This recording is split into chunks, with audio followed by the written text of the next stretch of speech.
오늘 함께 나눌 말씀의 제목은 고난을 통하여 이루고자 하시는 목표라는 제목으로 하나님 말씀 함께 나누고자 합니다. 고난을 통하여 이루고자 하시는 목표. 특별히 의인이 당하는입니다. 의인이 당하는, 성도가 당하는 고난을 통하여 하나님이 이루고자 하시는 목표가 있다는 것입니다. 이 목표는 성경에 아주 분명하게 기록이 되어 있습니다. 아주 분명하게 기록이 되어 있습니다. 근데 이게 감춰져 있죠. 성경에 기록되어 있으나 감춰져 있다. 그래서 에베소서 3장 9절 보면은 무슨 말씀이 있냐면, 우리가 함께 묵상했던 말씀인데, 하나님 속에 감추어진 비밀이다. 근데 이 감추어진 비밀이 성경에 다 기록이 되어 있다는 것이죠. 하나님께서 우리에게 고난을 주시고 그 고난을 통하여서 이루고자 하시는 목표가 무엇인가, 오늘 본문에 보면 엘리후가 그 이야기를 합니다. 자, 우리가 보게 되면 말씀을 묵상하면 묵상할수록 이 엘리후라는 사람은 어떤 사람이었을까, 참 이 궁금증을 갖게 하는, 참 놀라워. 왜냐하면 이 엘리후는 유대인이 아니거든요. 유대인이 아닌 이방인이었습니다. 그 이방인 중에서도 아브라함이 나타나기 전에 하나님의 생명계대를 이어가는 사람들이 존재했었음을 우리는 이 욥기를 통하여서 발견하게 되고, 특별히 욥과 엘리후 같은 이 탁월한 신앙의 사람들이 여전히 그 당시에도 존재하고 있었다는 것을 우리가 함께 살펴보게 됩니다. 우리 오늘 본문을 크게 두 부분으로 나눠서 말씀을 좀 상고하고자 합니다. 먼저 1절에서부터 4절까지 우리가 전반부로 살펴보고, 그리고 나머지 이제 5절에서부터 12절까지 후반부로 해서 말씀을 살펴보고자 합니다. 자, 먼저 1절에서부터 4절까지의 내용이 무슨 말인가 하면은, 하나님께 의를 돌리는 엘리후의 말이 나옵니다. 하나님께 내가 의를 돌린다. 왜냐하면 3절에 보면 이런 표현이 있죠. 내가 먼 데서 지식을 얻고 나를 지으신 이에게 의를 돌려 보내리라. 이 말은 뭐냐면, 하나님이 주신 의를 내가 갖지 않고 그냥 돌려드리, 이 말이 아니고 무슨 말이냐면, 우리가 영광을 하나님께 돌린다는 표현 있지 않습니까? 그런 의미로서의 말입니다. 하나님께 내가 의를 돌려보낸다. 하나님이 기대하시는 의를 보이리라, 이런 뜻입니다. 자, 근데 그 말을 우리가 좀 묵상하기 전에 2절 말씀부터 잠깐 좀 살펴보시게 되면, 2절에 보면은 이런 표현이 있습니다. 나를 잠깐 용납하라, 이런 표현이 있어요. 그리고 나서 내가 하나님을 위하여 아직도 할 말이 있음이라, 이런 표현이 있습니다. 이 표현은, 나를 잠깐 용납하라라는 이 표현은 욥기 전체의 문학 장르인 시문학에 속한 과장법입니다. 우리가 대화할 때 제가 곽 집사님 저로 하여금 말하는 것을 용납하여 이런 말하지 않지 않습니까? 이거는, 이 표현은 시적인 과장법이죠. 시적 과장법인데, 우리가 그것을 단순히 시적 과장법으로만 볼 수 없는 이유가 무엇인가? 왜냐하면 실제로 욥은 충분히 엘리후의 말을 멈출 만한 영적 권위를 가진 사람이었습니다. 근데 지금 엘리후의 말을 멈추지 않습니다. 욥이 엘리후가 계속 말하도록 내버려 둡니다. 왜 그랬느냐? 하나님이 귀하게 여기시는 성도의 태도를 욥이 가지고 있었기 때문에 그렇습니다. 바로 뭐냐? 듣는 마음이에요. 엘리후의 말을 들어보니 그 탁월한 세 친구의 말은 오직 자기를 정죄하고 자기를 저주하는 내용뿐이었는데, 비록 따갑지만, 비록 찔리지만, 비록 좀 마음이 불편하지만, 저 엘리후의 입속에선 누구의 말이 나오고 있느냐? 하나님의 말이 나오고 있다라는 것을 욥이 인정했기 때문에, 이 엘리후가 나를 용납하라 하라는 얘기, 용납하라라고 말할 때에 욥이 엘리후의 말을 저지하지 않죠. 이게 바로 뭐냐? 하나님이 귀하게 여기시는 성도의 태도, 듣는 마음을 가진 자. 열왕기상 3장 9절이지 않습니까? 솔로몬이 하나님께 구한, 하나님 나에게 지혜를 주십시오 할 때에 듣는 마음을 주사라고 했거든요. 그러니까 하나님의 말씀을 듣는 것, 하나님의 말씀을 들을 줄 아는 것, 참 이게 중요합니다. 그래서 우리 주님 항상 말씀하시죠. 귀 있는 자는 들을지어다. 귀가 없는 사람이 어디 있겠습니까? 근데 뭐냐? 예수님의 음성을 내 것으로 탁 낚아채서 자기 것으로 만드는 사람, 그게 이제 귀 있는 자죠.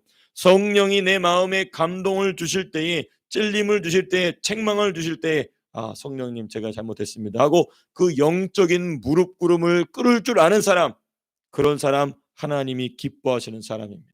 너무너무나 귀한 사람, 귀한 성도의 태도인 것이죠. 그러한 태도를 지금 욥이 보이고 있었기 때문에 지금 엘리후가 이렇게 편히 자기가 하고자 하는 말, 곧 자기 안에 있는 하나님을 위한 말을 계속해서 꺼낼 수 있었다는 것입니다.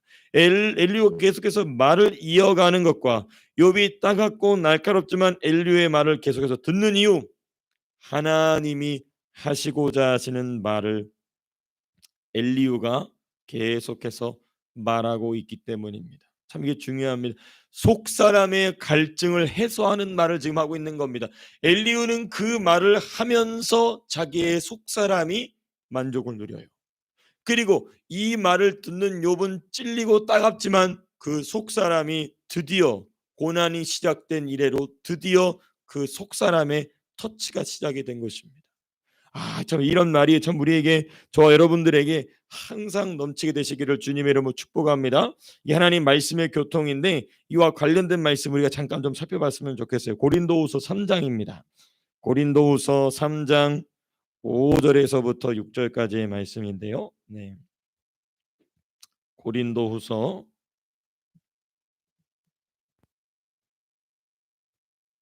3장에서부터 5절까지의 말씀. 3장 5절 6절 말씀. 네. 같이 한번 읽어보겠습니다. 시작. 우리가 무슨 일이든지 우리에게서 난 것 같이 스스로 만족할 것이 아니니 우리의 만족은 오직 하나님으로부터 나느니라. 그가 또한 우리를 새 언약의 일꾼이 되게 만족하겠으니 율법 조문으로 하지 아니하고 오직 영으로 함이니 율법 조문은 죽이는 것이요 영은 살리는 것이니라. 자, 여기 보면 5절에 보면 이런 표현이 있죠. 무슨 일이든지 우리에게서 난 것 같이 스스로 만족할 것이 아니니 우리의 만족은 오직 하나님으로부터 나느니라. 근데 이 하나님의 말, 그래서 이제 그 하나님으로부터 난다는 말이 무슨 말인지 6절에서 설명하는데, 이게 뭐냐, 영어로 나오는 하나님의 말씀으로 우리가 만족한다는 겁니다. 지금 그런데 이 엘리야가 하나님의 말을, 하나님이 욥에게 하시고자 하시는 말씀을 함으로써 그 말을 하는 본인도 만족을 얻고 그 말을 듣는 욥도 영의 만족을 얻는, 속사람의 만족을 얻는 귀한, 이 영적인 교통, 하나님 말씀의 교통이 일어나고 있는 것이죠. 그리고 이제 3절 말씀을 그제서 이제 우리가 이해할 수 있게 되는 것입니다. 나를 지으신 이에게 의를 돌려보내리라. 하나님을 위한 말을 함으로써, 하나님이 욥에게 들려주시고 싶은 말을 함으로써, 하나님이 엘리후를 통하여서 하시고 싶은 말씀을 엘리후가 함으로써 하나님께서 주신 의를 하나님께 돌리게 되는 것입니다. 하나님이 하시고자 하시는 말씀을 함으로써 하나님이 엘리야에게 주신 의를 하나님께 보이게 되는 것이죠. 하나님께 영광을 돌리게 되는 것이죠. 지금 그 이야기를 3절에서 하고 있는 것입니다. 그러므로 욥이여, 당신은 나를 용납하여 주시고 내 안에서 하나님을 위한 말을 꺼내겠습니다. 그리하면 내가 하나님으로부터 받은 의를 하나님께 보이게 될 것입니다. 라는 얘기를 지금 3절에서 하고 있는 것입니다. 그러니까 우리가 하나님의 공의의 인도함을 받기 위해서는 때를 얻든지 못 얻든지 하나님의 말씀을 자꾸 말하는 게 중요합니다. 내가 이거 잘 못하는데, 아니, 그런 거 필요 없어요. 진짜 그런 걱정하실 필요 없습니다. 계속해서 훈련이 필요할 뿐이지, 내가 하나님이 원하시는 말씀을 하루에 단 한 번이라도 하는 것 중요합니다. 하나님이 하시기를 원하시는 말씀, 하나님이 누군가에게 들려주기를 원하시는 말씀, 너무너무나 중요합니다. 그럼으로써 그 의가, 하나님이 나에게 주신 의가 내 속에서 주도권을 잡아가게 되는 것이죠. 그 의를 따라서, 그 욥이 승리했던 삶, 그 의를 따라서 승리했던 삶이지 않습니까? 자, 이게 우리가 이제 첫 번째 부분입니다. 그래서 이 첫 번째 부분은 마지막 부분, 이 13절 부분을 마무리하면서 하나님께서 주신 의를 하나님께 보인다라는 것은 무엇이냐? 곧 하나님이 주신 의와 연합한다는 것입니다. 하나님이 주신 의와의 연합이에요. 하나님이 기뻐하시는 모습인 것이죠. 그게 우리가 에베소서에서는 우리가 몇 주 동안 지금 묵상하고 있는 새 사람을 입는 실천, 그게 이제 의로 말미암아 살아간다는 것이 무엇인지에 대해서 사도 바울이 보다 더 구체적인 항목을 들어서 가르치고 있는 내용이 바로 새 사람을 입는 실천이지 않습니까? 그게 바로 하나님이 주신 의와의 연합을 통하여 우리의 삶 속에서 나타나게 되는 중요한 영적인 변화이자 도전인 것이죠. 자, 우리 오늘 본문의 두 번째 부분을 좀 살펴보시겠습니다. 두 번째 뭐냐? 5절에서부터 이제 12절, 이제 본문의 두 번째 부분인데, 그 핵심은 뭐냐? 하나님이 의인에게서 눈을 떼지 않으신다는 것이. 하나님이 의인에게서 눈을 떼지 않으신다. 7절에 나오시죠. 네, 7절에 나와 있죠. 그의 눈을 의인에게서 떼지 아니하시고라고 돼 있어요. 하나님이 왜 의인에게서, 하나님이 왜 성도에게서 눈을 떼지 않으실까? 이게 이제 본격적으로 오늘 설교의 말씀의 제목과 연관 짓는 내용인데, 이 5절부터 나오게 되는데, 특별히 7절의 핵심입니다. 그의 눈을 의인에게서 성도에게서 떼지 않으신다. 왜 그러실까? 하나님은 왜 하나님의 성도, 하나님의 의인, 하나님이 세우신 의인으로부터 눈을 떼지 않으시느냐? 왜냐하면 그 사람이 하나님이 주신 의를 거절하지 않았기 때문인 것입니다. 하나님이 주신 의를 거절하지 않는 사람, 비록 그 사람이 성품적인 문제가 있고 죄의 문제가 있고 여러 가지 인간의 인생의 삶 속에서 어려움과 다듬어지지 못한 부분이 있다 할지라도 그 사람이 하나님이 주신 의를 거절하지 않으면 하나님께서는 그 사람을 주목하여 보신다는 것입니다. 그 사람을 주목하여 보실 뿐만 아니라 이제는 하나님의 계획을 따라 그 의와 깊이 연합하는 과정에 들어섰기 때문에 하나님은 그 사람으로부터 눈을 떼지 않으시는 것입니다. 하나님의 의를 거절하지 않았을 뿐만 아니라 이제 그 의와 한 걸음 한 걸음 동행, 그 예수요, 예수와 깊이 동행하고 예수와 깊이 연합함으로써 그 하나님이 원하시는 모습으로 지어져 가는 과정이 시작되었기 때문에 하나님은 그 사람에게서 눈을 떼지 않으신다. 이게 바로 성도의 견인이죠. 성도의 견인. 자, 그러면 성도의 견인을 만들어내시는 여호와의 눈동자가 떨어지지 않는다는 말이 이제 의미가 무엇인지를 이제 욥의 상황에 맞추어 설명하기 시작합니다. 그게 이제 첫 번째 부분 5절과 6절입니다. 5절과 6절. 하나님은 등하사 아무도 멸하지 아니하시며 그의 지혜가 무궁하사 악인을 살려두지 아니하시며 고난받는 자에게 공의를 베푸시며, 이렇게 이야기합니다. 이 표현은 너무나 당연한 표현입니다. 너무나 당연한 표현이에요. 그런데 우리가 이것을 그냥 쓱 보게 되면은 그냥 그런 내용이구나 넘어갈 수 있으나, 사실은 이 표현은 욥의 머리를 뒤흔드는 중요한 전제가 담겨 있습니다. 욥의 이 사고 체계를 완전히 무너뜨리는 아주 중요한 전제가 담겨 있어요. 그게 어디 담겨 있느냐? 6절 후반부에 보시면 나옵니다. 6절 후반부에 이런 표현이 있습니다. 고난받는 자에게 공의를 베푸신다, 이렇게 되어 있어요. 이 6절의 구조를 보시게 되면은 악인을 살려두지 아니하시며 고난받는 자에게 공의를 베푸시며, 이 말이 뭐냐면 대조법입니다. 앞에 나온 건 악인이라고 명확하게 나와 있죠. 근데 뒷부분에는 의인이라는 표현이 안 나와 있지만 이것은 의인입니다. 의인인데 고난받는 자라는 거예요. 의인인데 고난받는 자에게 공의를 베푸신다. 그래서 7절에 바로 이어서 뭐라고 얘기하죠? 그의 눈을 의인에게서 떼지 않으신다. 그러니까 지금 6절에서 말하는 고난받는 자, 곧 하나님의 공의가 베풀어지는 자는 어떤 자냐면 의인이라는 것입니다. 자, 그러니까 제가 지금 무슨 얘기를 하려고 하는 거냐면 6절 후반부에 고난받는 의인이라는 이 표현은 뭐냐면, 의인이어도 얼마든지 무엇을 받을 수 있다? 고난을 받을 수 있다라는 것을 아주 중요하게 전제하고 난 뒤에 이 이야기를 쭉 풀어가는 것입니다. 그러므로 욥에게 있어서는 엄청난 충격인 것이죠. 새 친구는 말할 필요도 없죠. 고난은 오직 죄인만 받는 것이다. 그 논제 때문에 고난에 대한 물론 이제 죄인도 당연히 고난을 받죠. 징계의 고난을 받죠. 근데 그 단편적 지식 때문에 발생한 하나님에 대한 오해가 여기까지 나오게 되는데, 엘리후가 드디어 하나님이 정말 가르쳐주고 싶은 진리 지식, 의인이어도 얼마든지 고난을 받을 수 있다라는 것을 이 6절에서, 그러니까 우리가 이 말씀을 그냥 쓱 지나가 버리면 고난 받는 자에게 공의를 베푸신다, 그냥 쓱 지나가 버릴 수 있습니다. 그러나 이 욥기 전체 맥락에 있어서 의인이 고난 받는다는 개념이 지금 최초로 나오는 게 지금 이 36장 6절입니다.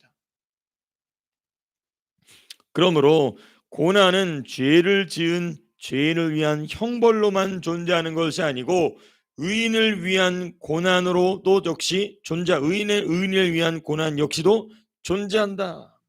그때 중요한 게 뭐냐? 5절을 우리가 이제 거꾸로 살펴봐야 됩니다. 5절 보시면 하나님은 능하사 아무도 멸시하지 아니하시며 그의 지혜가 무궁하사, 왜? 하나님의 그 무궁하신 능력과 하나님의 그 무궁한 지혜를 왜 이야기하느냐? 악인을 멸하실 뿐만 아니라 의인이지만 고난받는 중에 있는 사람을 하나님이 무궁한 지혜로 그 사람을 이끌어 가신다라는 얘기를 지금 5절 6절에서 하고 있는 것입니다. 하나님의 무궁하신 지혜로 비록 의인이지만 고난을 당하고 있는 자에게 하나님이 눈동자를 딱 박아두시고 그 사람을 인도하시는데 무엇으로? 무궁한 지혜로 인도하신다는 것입니다. 어디까지 인도하시는가, 이게 중요하겠죠. 그건 이제 우리가 맨 마지막 결론적인 부분에서 살펴보겠습니다. 어디까지 인도하시는가, 그건 이제 우리가 후반부에 살펴보겠습니다. 자, 그럼 이제 우리 5절에서부터 12절까지 말씀 묵상 중에 두 번째 부분 8절에서부터 10절까지 좀 살펴보시겠습니다. 하나님께서 그 사람을 고난 중에 있는 의인을 이 하나님의 무궁한 지혜로 인도하실 때에 그 사람을 가르치신다라는 내용이 이제 8절, 9절, 10절에 나옵니다. 8절 이렇게 나오죠. 혹시 그들의 족쇄에 매이거나 환난의 줄에 얽혔으면, 9절, 그들의 소행과 악행과 자신들의 교만한 행위를 알게 하시고 그들의 귀를 열어 교훈을 듣게 하시며 명하여 죄악에서 돌이키게 하시나니. 하나님께서 지금 이 대상자는 누구냐면 죄인이 아닙니다. 고난 중에 있는 의인을 하나님이 무궁한 지혜로 인도하실 때에 어떤 일을 하시느냐가 8절, 9절, 10절에 나와 있는 것입니다. 8절 보시면 8절 보시면 의인은 고난 중에서 족쇄와 환난의 줄에 매이는 경우가 있다. 그 하나님은 무궁하신 지혜로 의인을 얽매고 있는 족쇄를 가르쳐 주신다는 거예요. 지금 이 얘기는 누굽니까? 지금 욥에 대한 얘기를 하고 있는 것입니다. 욥이 의인인데 이 고난 중에 탁 들어가 보니까 뭐가 발견되고 있냐면 욥의 성장을 막고 있는 족쇄가, 환난의 줄이 묶어 있는 것이 드러난 거예요. 하나님께서는 그것을 고난 가운데 드러나게 하시고 가르쳐 주신다는 것입니다. 그래서 9절 보시면 이런 표현이 있죠. 의인이 고난 중에서 발견한 족쇄를 그 의인의 소행 또는 악행, 교만한 행위라고 밝힙니다. 그리고 하나님은 그것을 깨닫게 하신다는 것이죠. 자, 그러니까 죄인은 죄의 값으로, 죄의 형벌로서 고난을 당하지만 의인도 역시, 우리 인간 성도도 의인이고 성도지 않습니까? 성도도 역시 죄가 있습니까? 있죠. 그런데 하나님께서는 그것 때문에 고난을 주신 것이 아니라 그것을 발견하게 하시고 그를 성장하게 하시기 위해서 고난을 주신다는 것입니다. 그래서 고난 가운데에 승리하는 성도, 승리하는 의인은 10절에서 명확하게 결론을 짓습니다. 그들의 귀를 열어 교훈을 듣게 하시며 명하여 죄악에서 돌이키게 하시나니.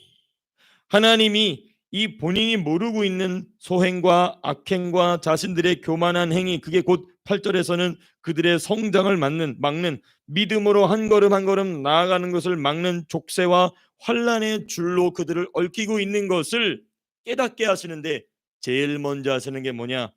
귀를 여신다는 거예요. 고난 가운데 있는 성도, 고난 가운데 있는 의인의 특징, 하나님의 말씀이 들리기 시작한다는 것입니다. 하나님의 말씀이 깨닫게 된다는 것입니다. 하나님의 말씀을 깨달아야 뭘 발견하느냐? 우리 어제 로마서 말씀 묵상하면서도 봤지만은 하나님 말씀을 깨달은 만큼 죄를 발견하거든요. 하나님 말씀을 깨달은 만큼 죄를 방어할 수 있거든요. 하나님이 깨닫게 하시는 그 방법, 그 귀를 열어 교훈, 곧 하나님의 말씀, 진리 지식을 듣게 하시고 듣는 귀가 열리기 시작하면 성령의 감화 감동을 따라 죄를 버리게 하십니다. 성령의 감화 감동을 따라 죄를 버리게 하시죠.